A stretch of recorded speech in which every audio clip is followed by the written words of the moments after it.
Bueno, ¿cómo andan? Seguimos con esta segunda parte del tejido sanguíneo o sangre, ¿sí? Hemos visto en una primera parte el tejido, lo que es el tejido sanguíneo, hablamos de los glóbulos rojos y hablamos de las plaquetas. En este caso nos vamos a dedicar a ver y a resumir lo que son los glóbulos blancos y un poquito a hacer un repaso del plasma. Vamos a empezar entonces con los glóbulos blancos, ¿sí? Vamos a poner acá glóbulos blancos, o también denominados leucocitos.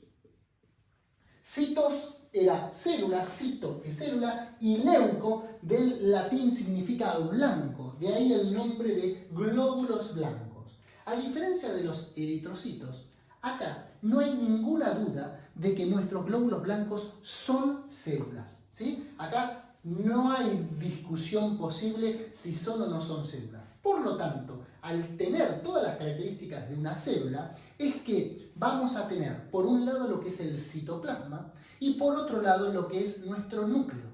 Para eso me van a ver que siempre yo utilizo dos marcadores, uno rojo y uno azul. ¿Y por qué? Esto no es caprichoso ni mucho menos, sino que cada vez que se tiñe o las técnicas de tinción más frecuentes de nuestro tejido sanguíneo son dos. Se utiliza la famosa May-Grunwald-Giemsa y por otro lado podemos usar la técnica de hematoxilina y eosina. En ambas técnicas el núcleo de la célula se va a ver siempre de color azul y el citoplasma de estas células se va a ver siempre de color rojo o rosa. Por eso, cada vez que yo dibuje, y es lo que voy a hacer, cada uno de estos glóbulos blancos, es en definitiva, obviamente no soy ni Picasso ni Dalí dibujando, pero cuando ustedes miren en el microscopio óptico, porque estas células se ven al microscopio óptico, lo que tienen que tratar de fijar es esa imagen que yo les voy a dibujar, a graficar acá en el pizarrón, ¿sí? Una vez que vean la primera célula de estas en el microscopio óptico, no se lo olvidan nunca más. Prometo que cuando las clases comiencen de manera teóricas o presenciales, paso por el curso con mi microscopio, se los proyecto en el cañón y les muestro cada uno en vivo, en un frotis de sangre, cada una de estas células. Pero hoy lo voy a hacer de manera gráfica. Bien, entonces, los glóbulos blancos o leucocitos, como bien dijimos, son células que componen nuestro tejido sanguíneo. Ahora bien, los glóbulos blancos se pueden dividir en dos grandes grupos. Por un lado tenemos los famosos agranulocitos y por otro lado tenemos a los granulocitos. ¿Sí? Agranulocitos y granulocitos. ¿Qué significa esto? Esta división que se hace en agranulocitos o granulocitos se hace porque se vio que en el citoplasma de los glóbulos blancos había muchas sustancias, ¿sí? Había muchas estructuras chiquititas. Y esas estructuras, ¿qué dijeron los investigadores? Bueno, cuando parte de esos gránulos, de esas sustancias, son específicas y solamente se encuentran en gran medida en esa célula, bueno, eso es un granulocito, porque tienen su citoplasma gránulos específicos, ¿sí? No es que tiene gránulos, sino que tiene algunos específicos de esa célula. Y cuando no tiene gránulos específicos, decimos que es un no granulocito, ¿sí? Entonces, la división en agranulocitos y granulocitos es exclusivamente por la presencia de gránulos específicos en el citoplasma de estas células. Antiguamente, a los agranulocitos se los denominaba monomorfonucleares y a los granulocitos se los llamaba nucleares. Esta clasificación, alumnos míos queridos, era debido a la forma del núcleo, no de los gránulos, sino que los monomorfonucleares, como su nombre lo indica, mono es uno, morfo viene de morfología, de forma, nuclear es núcleo, los monomorfonucleares tenían núcleos de una única forma, ¿sí? Siempre igual, pero una única forma. En cambio, los morfonucleares tienen núcleos de formas diversas. Por eso es que se utiliza esta antigua clasificación. Pero sepan que cada vez que yo diga morfonucleares o granulocitos se pueden usar como sinónimo. Y agranulocitos o monomorfonucleares también se pueden usar como sinónimos en esta clasificación. ¿Bien? Hecho esta aclaración, vamos a empezar solamente porque yo soy caprichoso y me gusta arrancar con los famosos granulocitos. Granulocitos o, como habíamos dicho, morfonucleares.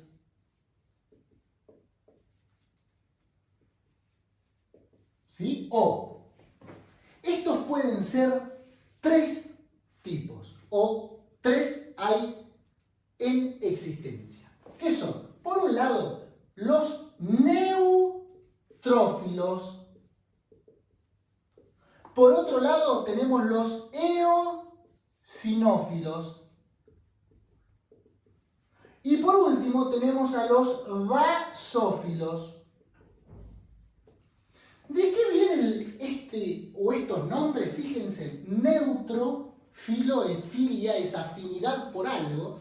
Neutrofilia, eosinofilia o basofilia. ¿A qué viene esto? Bueno, cuando los investigadores empezaron a teñir con diferentes técnicas a estas células, a estos glóbulos blancos, vieron que los neutrófilos, ¿sí?, que forman parte de los granulocitos, su citoplasma no tomaba tinción por ningún tipo. Entonces lo llamaron neutro, porque no tenían una tinción específica.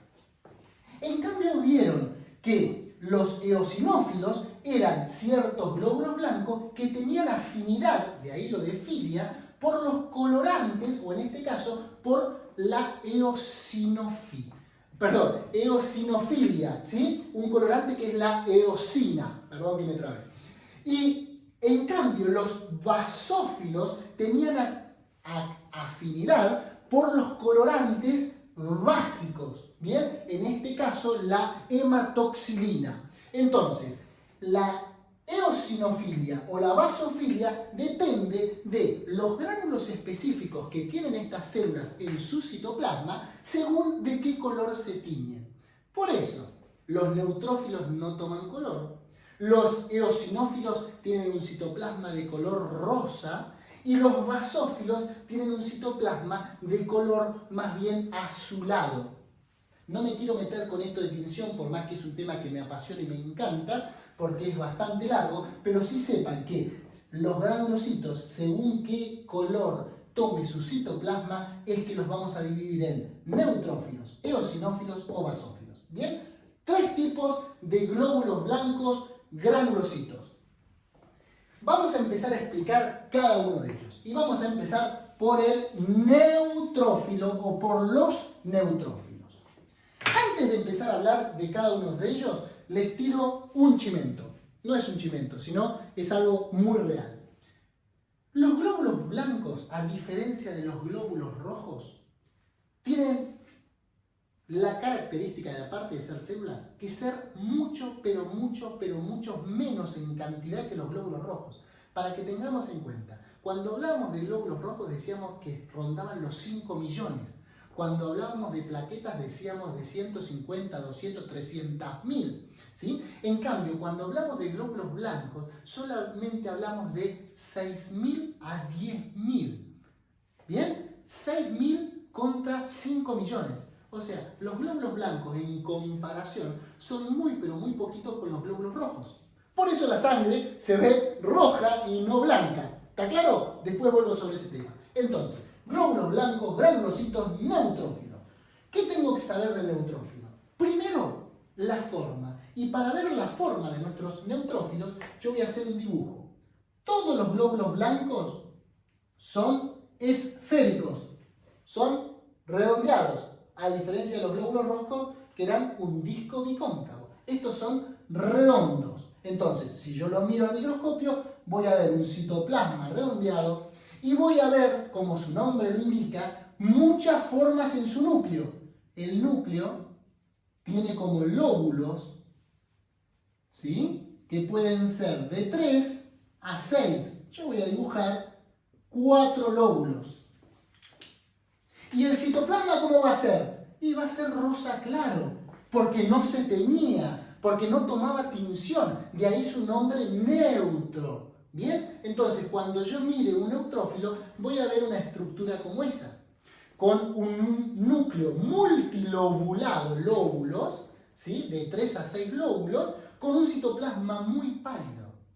¿Y qué tamaño tiene un neutrófilo? Y un neutrófilo, chicos, tiene alrededor de 12 micrones, ¿sí? 12 micrómetros es más o menos el diámetro de un neutrófilo.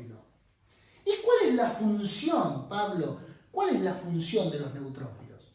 Todos los glóbulos blancos, por concepto, se encargan de la defensa de nuestro organismo, se encargan de la inmunidad. ¿La inmunidad contra qué? Contra todos los microorganismos que nos puedan afectar. ¿Cuáles son los microorganismos? Tenemos virus, tenemos bacterias, tenemos hongos, tenemos parásitos, ¿sí? Los glóbulos blancos, chicos, se van a dedicar a defendernos contra estos microorganismos. Y los neutrófilos en particular se dedican a defendernos o darnos inmunidad contra bacterias, ¿sí? Neutrófilos, bacterias. Defensa contra bacterias. ¿Está claro? Este es el resumen. Resumen. Bien.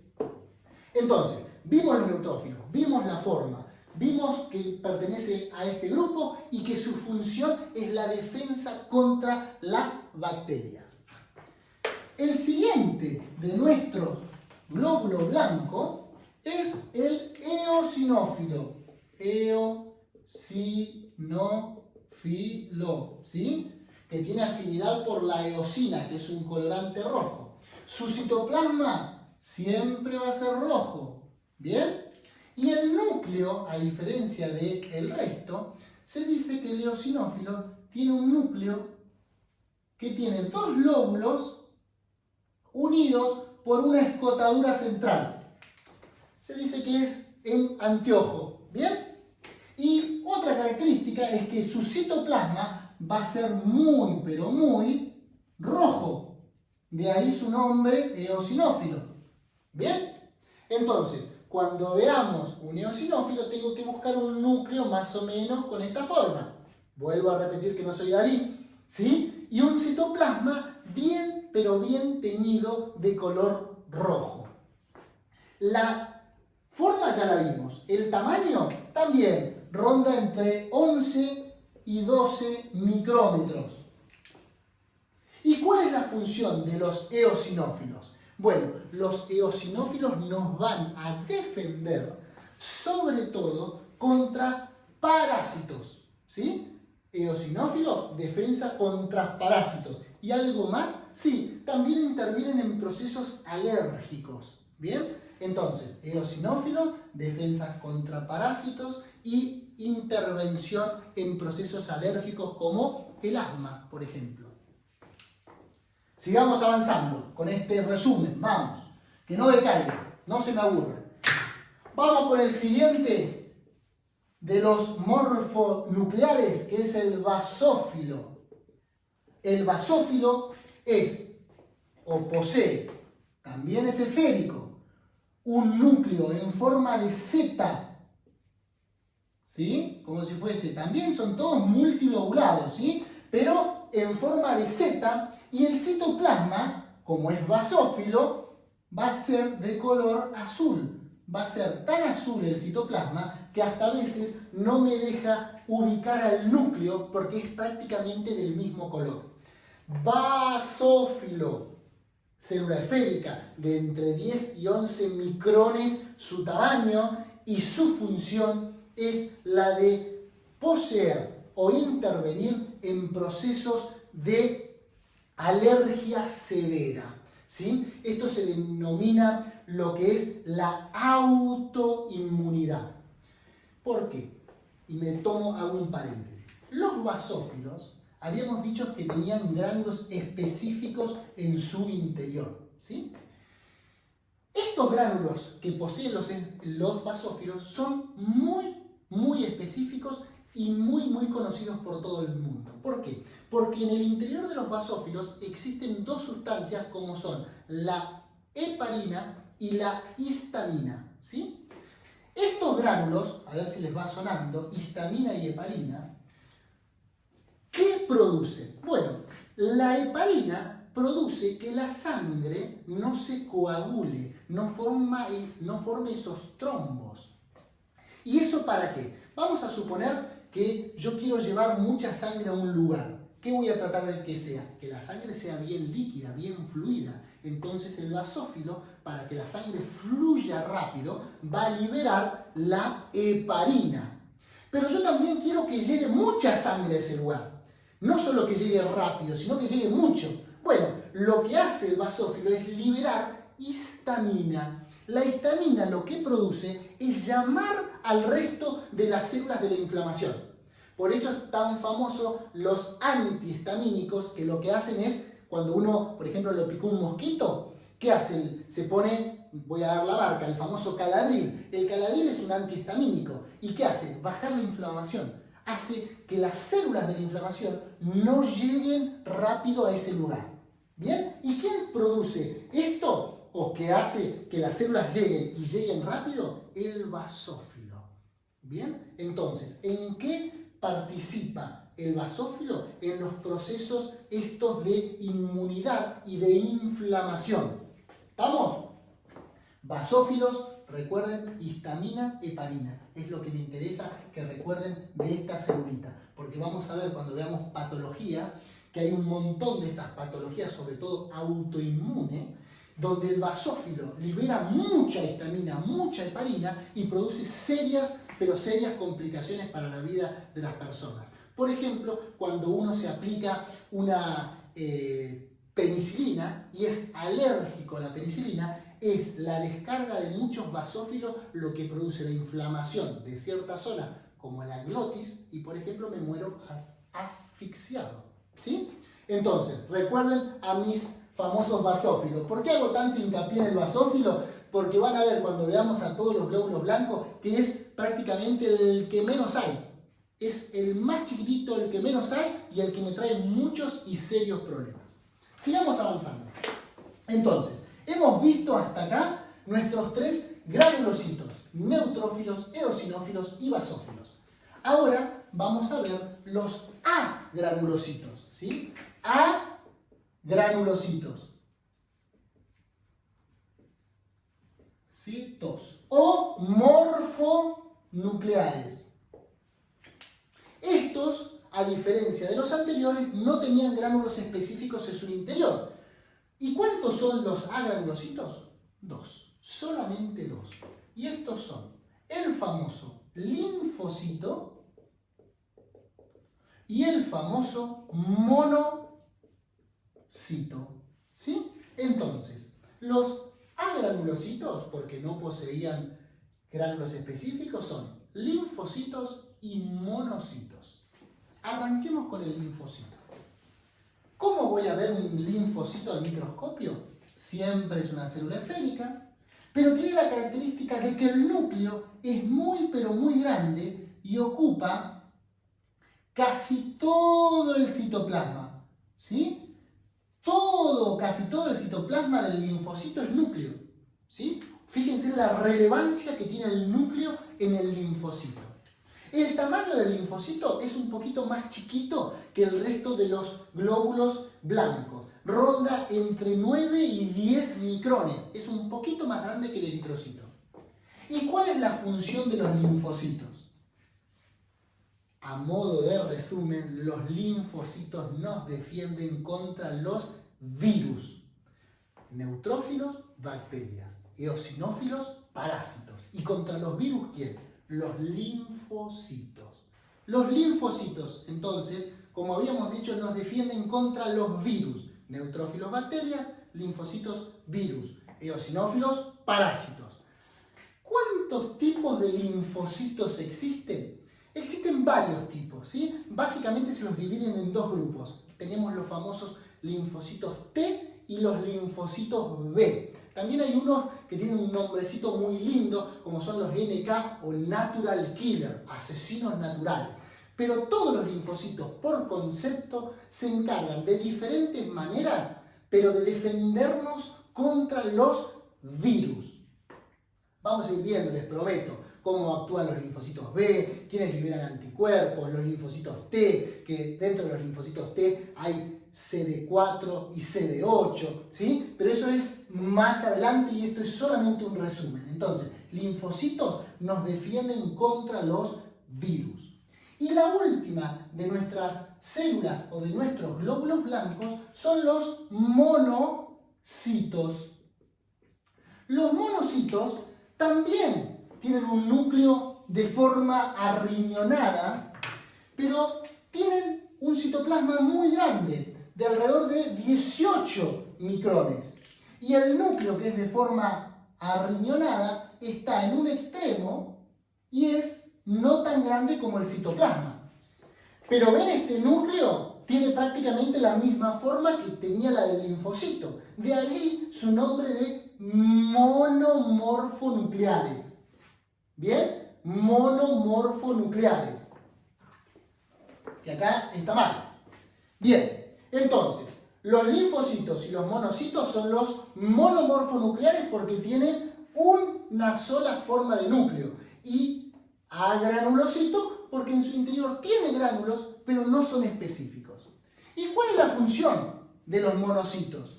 Los monocitos viajan por la sangre y una vez que llegan a los diferentes tejidos y pasan a los tejidos, se transforman en macrófagos. ¿Recuerdan los macrófagos? Eran aquellos, yo siempre digo, son como los Pac-Man que se iban comiendo las sustancias nocivas contra nuestro organismo. Los macrófagos, por ejemplo, del pulmón, los macrófagos del hígado, ¿sí? Que tienen nombres propios. En los del pulmón se llaman neumonocitos tipo 3, en el hígado se llaman células de Kupfer, ¿sí? Pero no son más que macrófagos que van fagocitando o comiéndose las estructuras que son nocivas contra nuestro organismo.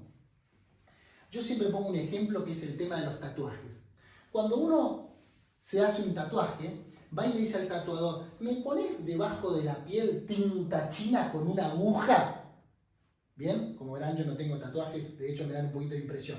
Entonces, ¿qué hace el tatuador? Agarra tinta china, que es algo que para el cuerpo es totalmente externo, totalmente no nocivo, porque la verdad que no tiene una nocividad, pero sí lo toma como algo extraño el cuerpo, y me lo ponen debajo de la piel. ¿Qué hace el organismo ante la entrada de algo extraño en nuestro cuerpo?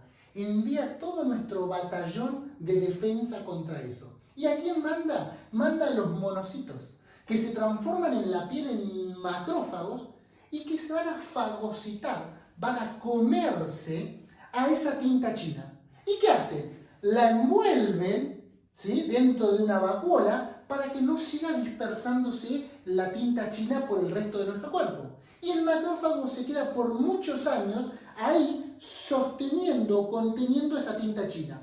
Por eso es que el tatuaje queda como si fuese la gotita de tintura debajo de la piel, porque está el macrófago conteniéndola. Los que tienen tatuaje se darán cuenta que cada tanto el tatuaje se va descolorando. ¿Por qué? Porque los macrófagos se van muriendo, esa tinta china se dispersa por el resto del cuerpo y pierde nitidez el tatuaje. Entonces, ¿uno qué hace? Va de vuelta y le dice al tatuador, volveme a tatuar, me vuelve a poner tinta china, vuelven los macrófagos y otra vez el tatuaje está bien firme, ¿sí? No solamente este ejemplo es con los tatuajes, pero no solamente los tatuajes, chicos.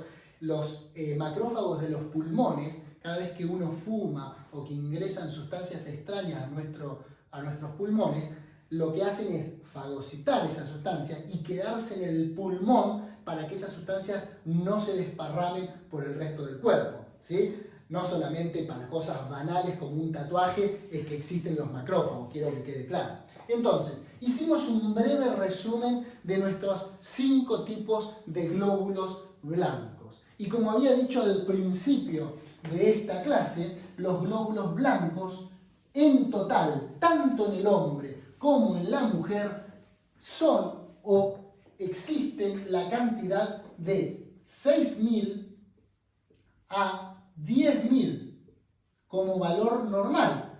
Eso está muy lindo, sobre mililitros siempre. 6.000 a 10.000 ¿de qué? De glóbulos blancos.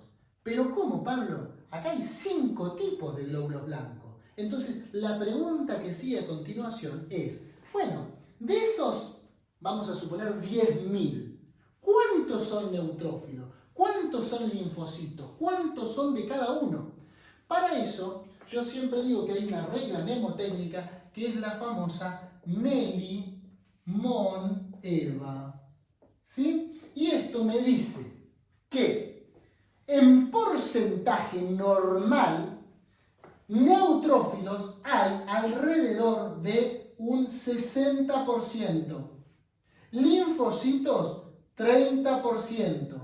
Monocitos, 8%. Eosinófilo, 4%. Y basófilo, 1%. Obviamente, si suman todo esto no da 100%, porque yo lo que pongo son valores aproximados para que lo recuerden. Y siempre es como que va bajando a la mitad, ¿sí? 60% de estos 10.000 normalmente son neutrófilos. Un 30% normalmente son linfocitos. Un 8% monocitos, un 4% eosinófilos y por último, que siempre digo, los basófilos, que son los menos en la sangre, alrededor del 1%. Si uno quisiese ser un poquito más específico, tendría que decir neutrófilos de 40 a 60%, linfocitos de 20 a 30%, monocitos entre un 6 a un 10%, eosinófilos de un 2 a un 4% y basófilos menor al 1%. ¿Está claro? Les hago algunas aclaraciones porque si no, dicen, no, pero la profe me dijo, no, esto es más o menos a valores generales para que tengan una idea de cuál es la cantidad en porcentaje de glóbulos blancos. ¿Y por qué es importante todo esto? Bueno, cada vez que uno recibe un análisis de sangre, es muy fácil porque la mayoría de los laboratorios nos pone al costado los valores de referencia de cada uno de los glóbulos. Entonces me va a decir en mi análisis de sangre, bueno, fulanito de tal tenía 4.800.000 glóbulos rojos, ¿sí? Y a continuación me dice, glóbulos blancos totales 12.000. Entonces yo lo primero que tengo que recordar es, ¿los glóbulos blancos cuánto eran? De 6.000 a 10.000. Claro, 12.000, ¿cómo están? Muy bien, están altos. Entonces, ¿qué pasó? Y tengo 2.000 glóbulos de más. El siguiente valor que yo tengo que analizar es, está bien, tengo más glóbulos blancos de lo normal. Pero ¿cuál de los 5 glóbulos blancos es el que aumentó y me produce el aumento total? Entonces lo siguiente que miro es cuántos tengo de neutrófilo, cuántos de linfocito y cuánto de cada uno. Y en este caso, de este fulanito de tal del que estoy hablando, voy a ver que neutrófilos tengo 50%, linfocitos tengo 40%, y monocitos 6%, eosinófilos 2%, y etc. ¿Qué les está diciendo este valor? ¿Sí? Si me da que tengo 50% de esto, ¿era normal? Sí, de 40 a 60 dijimos que es normal.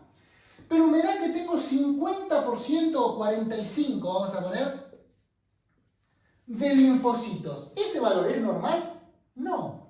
Si el máximo era 30 y tengo 45%, ¿qué significa? Que esos 2.000 o ese aumento de los glóbulos blancos es a expensa del aumento de mis linfocitos. Entonces hago a continuación la siguiente pregunta. ¿Y cuál era la función de los linfocitos? Los linfocitos nos defendían contra los virus. Entonces, si tengo aumentados los linfocitos, lo que me indica es que muy probablemente esa persona esté infectada por un virus. Y si está infectado por un virus, no es necesario, en este caso, dar antibiótico, porque los antibióticos son contra las bacterias. ¿Está claro? Entonces, el análisis de sangre me indica o me da algunos datos rápidos para tomar algunas decisiones. Esto no significa que no pueda tener otra cosa, pero me da una rápida idea de para dónde seguir mi investigación. Si tengo altos los linfocitos, lo más probable es que tenga una infección por un virus, siempre y cuando tenga algún otro síntoma. Fiebre, dolor de cabeza, dificultad respiratoria. ¿Le suena algo eso? ¿Coronavirus? Bien. Entonces, vimos en este breve resumen un poquito a nuestros glóbulos blancos. Por último, y para terminar esta clase y no hacerla muy larga, voy a decir dos palabras, porque esto tendría que ser una clase absolutamente aparte, del último componente de la sangre. Dijimos que la sangre, dos grandes grupos. Los elementos formes, que ya nos dedicamos a los tres, y por otro lado la matriz extracelular o el famoso plasma, ¿sí? Plasma sanguíneo. Plasma.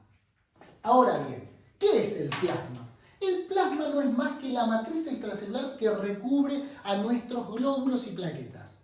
Y está compuesto fundamentalmente por dos sustancias o dos cosas. Por un lado, lo que se denominan los componentes inorgánicos. Y por otro lado, los componentes orgánicos. Cuando hablamos de componentes inorgánicos, son todas aquellas estructuras o sustancias que se encuentran en cualquier lugar de nuestra Tierra. En cambio, los componentes orgánicos son solamente aquellos que se encuentran en los seres vivos.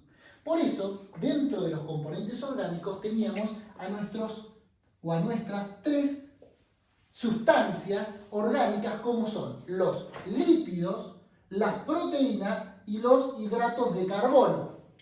¿Qué lípidos, chicos, que circulan en sangre? Un montón.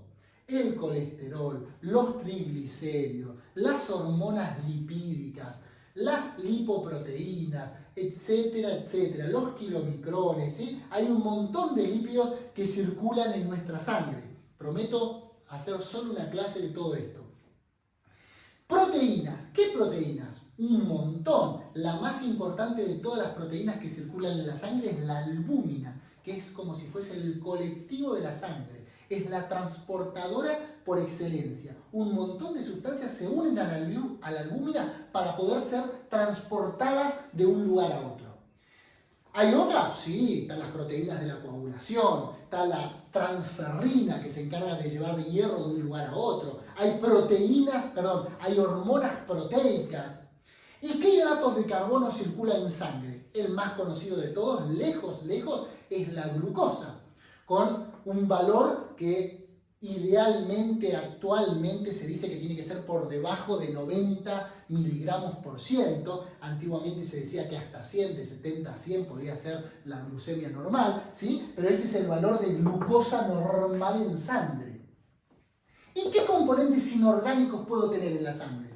El principal de toda la sangre, el principal componente es el agua. Ronda más del 80% de la sangre es agua, ¿sí? Entre el 70 y el 80% según la edad es agua. Entonces, agua, principal componente de la sangre. ¿Y qué más?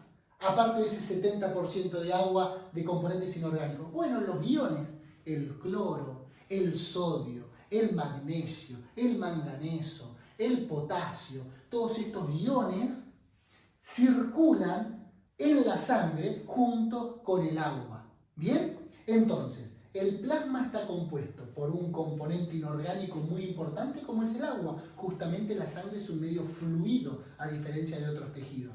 Y también tiene componentes orgánicos, tiene lípidos, proteínas e hidratos de carbono. Cada uno de estos es motivo de estudio y lo iremos viendo en clases sucesivas, ¿sí? Así que con esto voy a dar por terminado este breve resumen de mi tejido sanguíneo para dejar en una breve intervención en una próxima clase y vamos a hablar de hematocrito, vamos a hablar de fórmula leucocitaria relativa y absoluta y vamos a tocar algunos de los otros tips de acá. Los saludo con mucho afecto, nos vemos la próxima.